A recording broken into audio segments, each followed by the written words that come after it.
Hi, Simon, how are you doing? Sean, hi, yes, very good, thanks. How about you? Good. Well, look, lovely to see you. So before we start, just for the benefit of those that will be viewing the interview, do you want to just give a little brief introduction on yourself and your institution, and more importantly, the role that you play within the team? Yeah, of course, absolutely. Yeah, so I'm Simon Jenkins. I'm head of student recruitment at Edge Hill University. So within the student recruitment team at Edge Hill, we've got it's a fairly sizable team. So we cover educational liaison, so outreach. We cover recruitment events, our open days, applicant visit days, subject taster days as well. We cover student recruitment comms, so kind of CRM, comms with inquirers and applicants, course inquiries, that all sits in my team.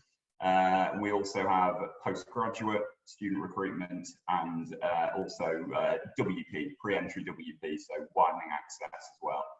So we're kind of cover that broad home recruitment piece. Yeah, I head up that function at Edge Hill.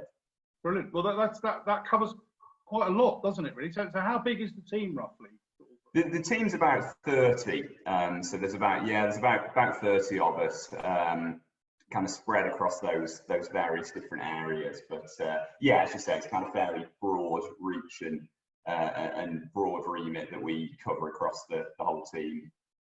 Okay. Well, I'll be quite interested to hear your answers moving forward, because that's obviously sort of significantly larger or bigger team than quite a lot of the other interviews we've held. But thank you for joining us for the Datafiltr interview. Nice, pleasure. An idea we had over a week ago, and I think this is just an opportunity really for, particularly amongst the Datafiltr community, to just hear what's going on at other institutions for those that maybe feel, you know, a little bit isolated during these worrying and very strange times.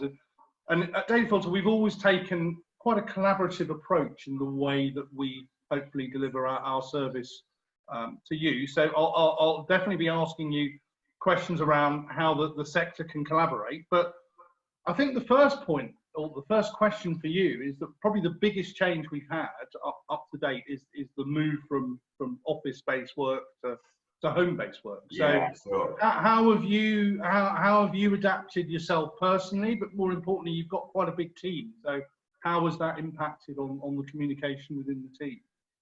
Yeah, sure. It's a really interesting question, isn't it? I mean, I think me personally, it's an interesting one, because I very occasionally during more normal times might have the odd day working from home, but it is very occasional, and that tends to be if I have a specific task that I need to complete. So, you know, maybe say I've got a report that I need to get written, and I just need a day to get my head down and solely focus on that. I'll very occasionally have a day working at home. So I have done it on occasion before, but it just tends to be one day, and then that's it, and you've got one task to focus on. So actually, you know, moving from that to a much more permanent situation where we're working at home well, it's certainly not been without its challenges.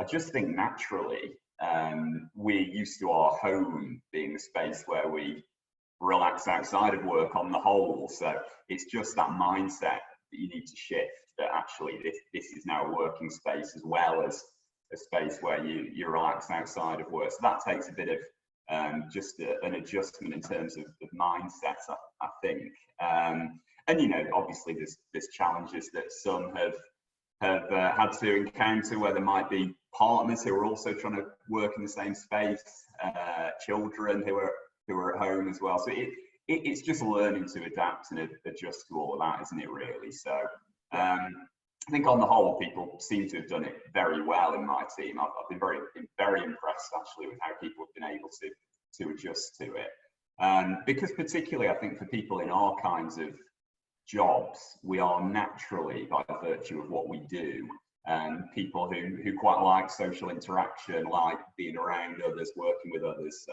you know, in that sense, it's probably particularly difficult for people in student recruitment type jobs actually to get used to. it's thrown up some quite entertaining moments, actually. I have to say, we've got very used to, you know, Microsoft Teams, Zoom calls, as I know everyone has. So we've had all sorts. You know, I've had children kind of running into the background of calls, fighting with one another on the other end of calls. I've had alarms going off outside in the street. I had a call interrupted the other day. It was really one of the really warm days last week.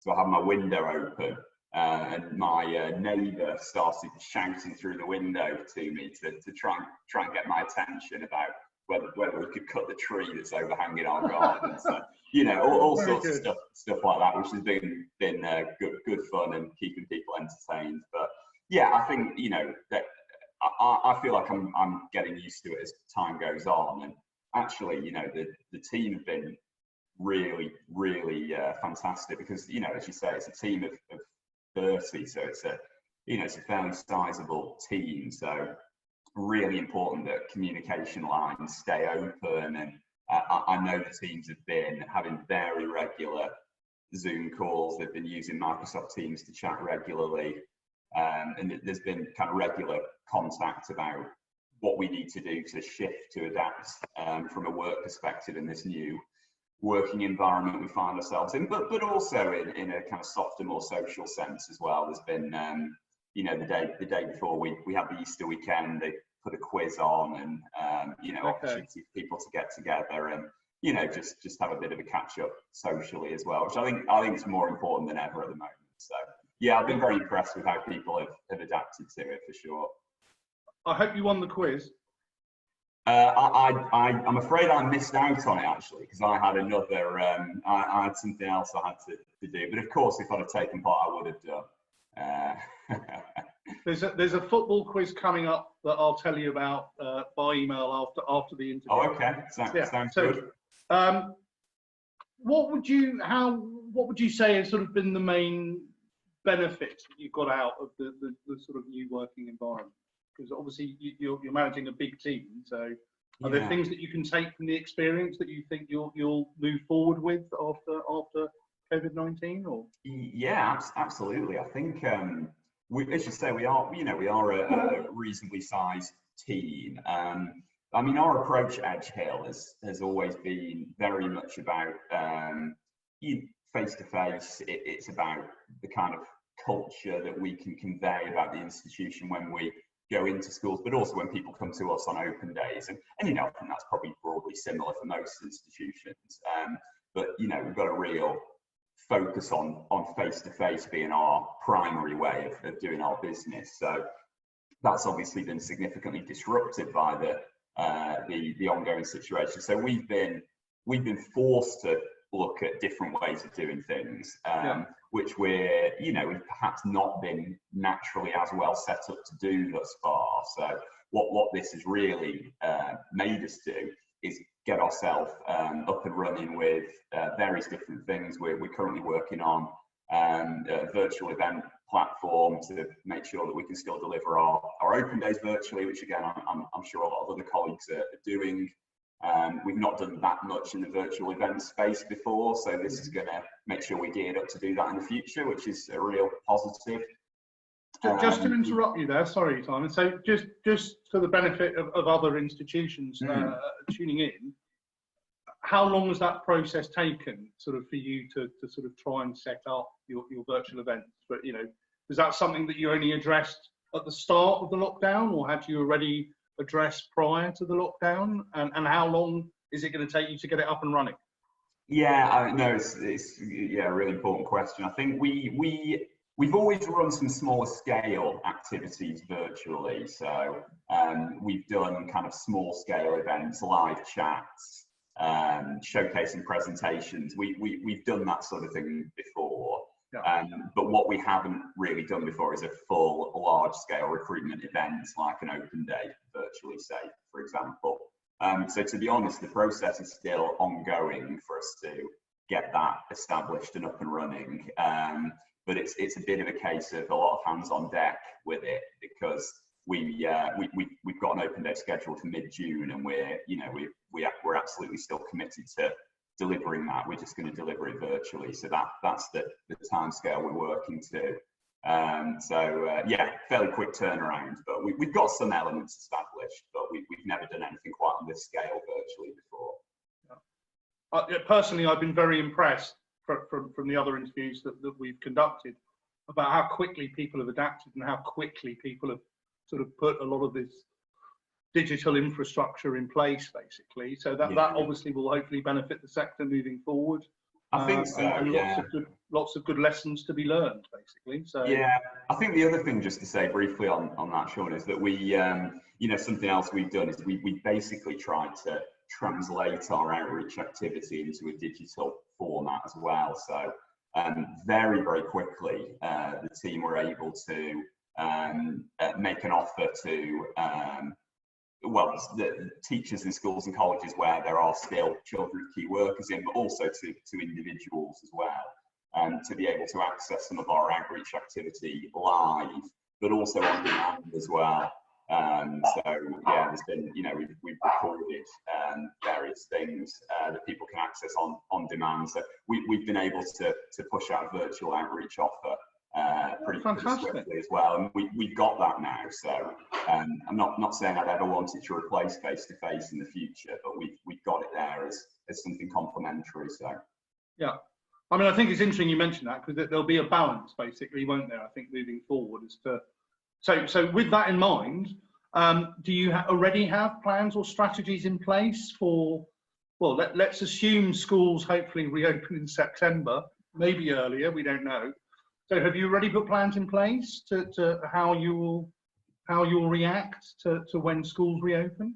Yeah, sure. It's a difficult one, isn't it? Because so much can happen between now and September. So I suppose we're, in my mind, I'm trying to strike a balance between obviously making sure we're thinking ahead to what we may want to do in September, but equally not placing concrete plans in place until we know where we're likely to be. So I think what I'm expecting to happen is, you know, if schools are open again, and you know, in as close to a normal manner as we could hope for from September, I think I'm expecting there to be a really condensed IAG recruitment cycle for 2021 entrants. So I expect there'll be a lot of demand from schools and colleges to get universities in. Equally, there'll be a lot of universities really keen to get into schools and colleges. So I think if schools are up and running by then, I think we can expect probably a busier than ever autumn period from an outreach perspective. So I suppose we haven't got concrete plans at this stage, because I want to make sure they can be adaptable enough. But you know, absolutely, we're thinking about that and gearing up for what could be a very, very busy autumn. So that we're able to meet that demand if it's there, which I'm sure it will be if schools are open again. Yeah, I mean, we've just conducted some very brief research through Datafiltr, and it would appear that from the period the lockdown started to let's say the end of the school year, a lot of institutions are missing out on anything up to 70 to over 100 different school events that you know, you and I know happen during this time of the year. So it could be quite as you mentioned, quite a busy period if a lot of those are pushed back and reinstated sort of come September.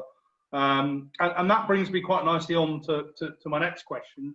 So I read an article on Wonky quite recently by a senior manager, I think at the University of Exeter, who was really just talking about what the sector might do after COVID-19. And one of the suggestions she had made was to sort of revisit the format of some of the conventions that go on, which are obviously very important as far as a student recruitment perspective. And although I didn't necessarily personally agree with everything, what's your view about how the sector can work more collaboratively, you know, during this time to hopefully improve the work delivered by sort of marketing and student recruitment teams? Because there's obviously lots of parties involved in all of this, including the schools, including the careers advisors. So how do you have any views on how you could work more collaboratively?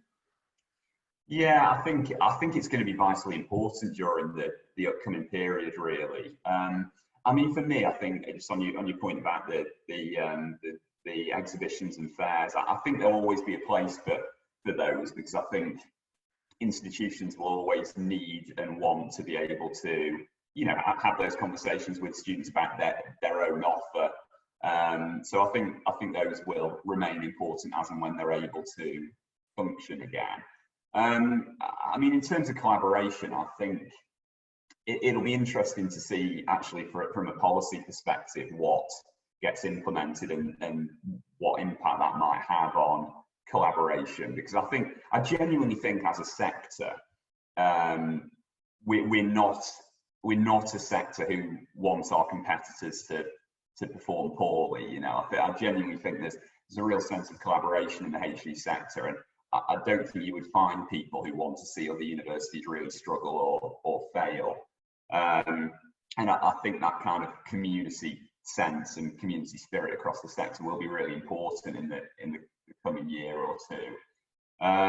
The other thing that will be really interesting, will have a big impact on collaboration, will be from a policy perspective, whether some kind of student number control gets reintroduced again.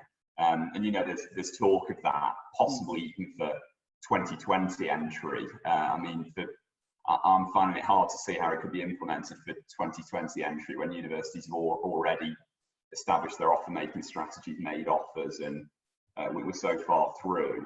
But for 2021 as well, you know, there's talk about whether some kind of student number control gets reintroduced. If it did, that would obviously that would probably ease some anxieties and maybe enable senior colleagues in institutions to feel like that there was more scope for collaboration. But I mean, regardless of whether that happens, I think collaboration is going to be very important. I think we have a duty really to the whole sector, but also to the prospective students who are going to be going through the recruitment cycle in the next few years, to really make sure that they have a healthy sector to progress into and study in, and that also they get a good experience at whichever institution they go and study at. So I think there's going to be opportunities, and I would hope a desire for collaboration regardless. In terms of what that might look like, I think there's probably going to be a really interesting role for the NCOP or UniConnect networks to continue to play. I think it sounds like they're going to continue for a little bit longer into the future. So there's a really important role for those networks to play in terms of pulling universities together to deliver collaborative activity in various different regions. So I think, you know, really important role to be played there. I think Hello has got a very important role to play as well, hasn't it? Yeah, absolutely. I think Hello has a really important role to play, in terms of pulling universities together again, and actually identifying what each individual institution can offer by way of outreach and IAG in support of prospective students, but also identifying the gaps and then trying to facilitate those gaps being filled and plugged. So I think there's some real opportunities here. If I think back a few years actually to when I worked at the University of Nottingham, which is one of my previous institutions, we used to run a collaborative series of teachers conferences every year with another Russell Group institution. And I think there might be, you know, an emerging scope for more things like that, where universities actually join forces to run events as a collective for either prospective students, teachers, influencers, whoever it might be. So I'd like to see some more that kind of activity surfacing again. I think there may well be a place for it.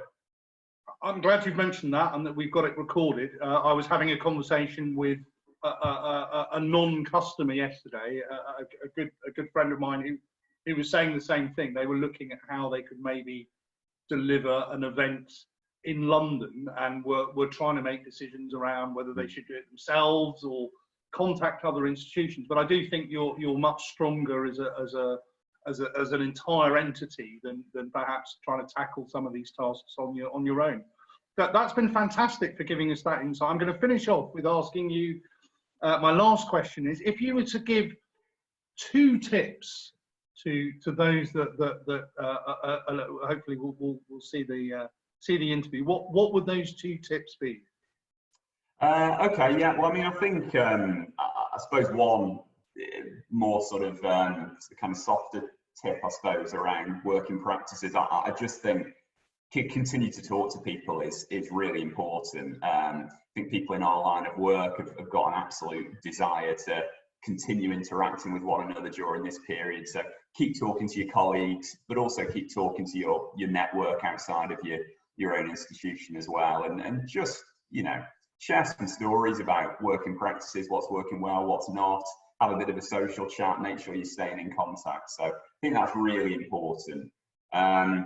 And I think that the second one probably spins out something I was reading the other day, actually. There's been a lot of surveys, I'm sure you've seen, kind of doing the rounds about how students are feeling at the moment, current students and prospective students in the current circumstances.